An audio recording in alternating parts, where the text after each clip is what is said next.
Friends, I am Samarth Vishwanath Kumbhar from WT college Solapur. मित्रांनो, आपले ॲडमिशनचे सर्व डेट्स आलेले आहेत. मित्रांनो, आपला रिझल्ट 19 जुलैला लागलेला आहे. फर्स्ट अटेम्प्ट आणि सेकंड अटेम्प्ट दोन्ही रिझल्ट लागून झालेले आहेत. मित्रांनो, मी तुम्हाला सांगणार आहे की दोन्ही रिझल्टपैकी कोणते रिझल्टचे मार्क्स जास्त आहेत तेच रिझल्टचे मार्क्स आपल्याला पुढे कन्सिडर करण्यात येईल. त्यानंतर मित्रांनो, आपल्याला रजिस्ट्रेशनचे डेट्स पण आलेले आहेत. रजिस्ट्रेशन आपल्याला 28 जून ते 14 जुलै या कालावधीमध्ये आपल्याला ॲडमिशन प्रोसेस करायचे आहेत. यामध्ये डॉक्युमेंट व्हेरिफिकेशन आणि रजिस्ट्रेशन हे सिमिलरली दोन्ही डेट्स सेम आहेत, म्हणजे दोन्ही प्रोसेस एकदमच होईल तुम्हाला.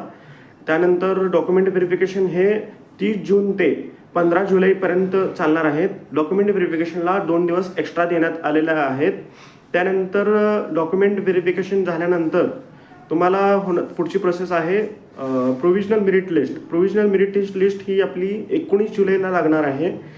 प्रोव्हिजनल मेरिट लिस्टमध्ये मित्रांनो, तुम्ही सगळी गोष्ट नीटपणे बारकाईने निरीक्षण करा, तपासा.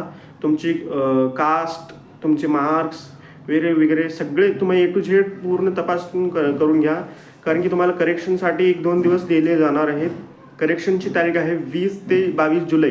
या दरम्यान तुम्ही तुमची काही करेक्शन असेल, नेममध्ये करेक्शन असू दे, मार्क्समध्ये करेक्शन असू दे, कास्टमध्ये असू दे, तुमच्या लिस्ट मेरिटमध्ये काही जरी चुकीचे जे आहे त्या करेक्शन डेजमध्ये तुम्ही करेक्शन करून घ्या, कारण की एकदा फायनल मेरिट लिस्ट लागली तर तुम्हाला काहीच करता येणार नाही. तुम्हाला कोणत्याही प्रकारची करेक्शनसाठी संधी दिल्या जाणार नाही. म्हणून तुम्हाला सांगतो की करेक्शन आपले प्रोव्हिजनल मेरिट लिस्ट लागली की तेव्हा तुम्ही पूर्ण तुमची मेरिट लिस्ट चेक करून घ्या, कारण की तुम्हाला नंतरनं संधी देणार नाहीत.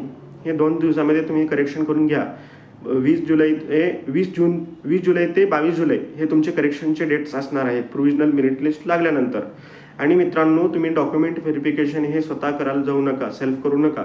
आपल्याला 50 किलोमीटरच्या आत डायरेक्शनमध्ये कॉलेज अलॉटमेंट करून मिळेल, तर तुम्ही कॉलेजकडूनच डॉक्युमेंट व्हेरिफिकेशन आणि रजिस्ट्रेशन करून घ्या, कारण की एखादा जरी डॉक्युमेंट चुकीचा अपलोड झाला आपल्या हातून तर खूप प्रॉब्लेम होतो असं काही नाही, पण थोडा सर्वांचा प्रॉब्लेम असतो.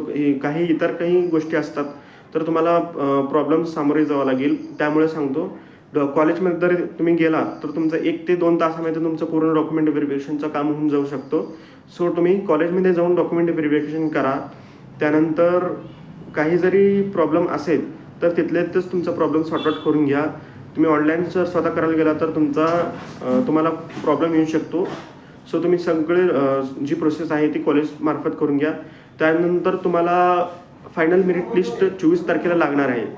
Final merit list final merit list लागली की तुम्हाला कोणत्याही प्रकारचं करेक्शन करण्याची संधी दिली जाणार नाही. फायनल मेरिट लिस्ट लागली त्यामध्ये तुम्हाला तुमची कास्ट रँक बघायची आहे, तुमची डिस्ट्रिक्ट रँक बघायची आहे, स्टेट रँक बघायची आहे आणि जनरल मेरिट लिस्ट बघायची आहे. हे सगळे तुम्हाला फायनल मेरिट लिस्टमध्ये दिसून जाईल. त्यानंतर खरी प्रोसेस तुमची आता चालू होते, म्हणजे फर्स्ट ऑप्शन फिलिंग तुम्हाला 26 जुलै ते 28 जुलैमध्ये 3 दिवस तुम्हाला ऑप्शन फॉर्म फिलिंग करण्यासाठी दिलेले आहेत. प्रत्येक ऑप्शन फॉर्म फिलिंग ही 3 दिवस तुम्हाला चान्स दिली जाते. त्यातून कॅपराऊंड फर्स्टची ऑप्शन फॉर्म फिलिंग डेट आहे 26 जुलै ते 28 जुलै.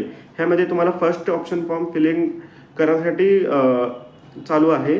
सो तुम्हाला ह्या बाबतीमध्ये कोणतेही प्रॉब्लेम असू दे, आपल्या व्हॉट्सअप चॅनल ग्रुपवर तुम्ही विचारू शकता. कोणतेही अडचण असेल तर तुम्ही आपल्या ग्रुपवर कोणतीही शंका न करता तुम्ही मला मेसेज करू शकता. मी तुम्हाला कधीही सांगायला तयार आहे. आपली व्हॉट्सअपची लिंक मी तुम्हाला आपल्या डिस्क्रिप्शनमध्ये दिलेली आहे. आणि तुम्हाला कोणत्याही प्रकारची कॉलेजबद्दल माहिती वगैरे असेल तर तुम्ही मला कॉल किंवा मेसेज करून विचारू शकता. आणि आपल्या यूट्यूब चॅनलला फॉलो आणि सबस्क्राईब करा आणि व्हिडिओला लाईक करा. थँक्स.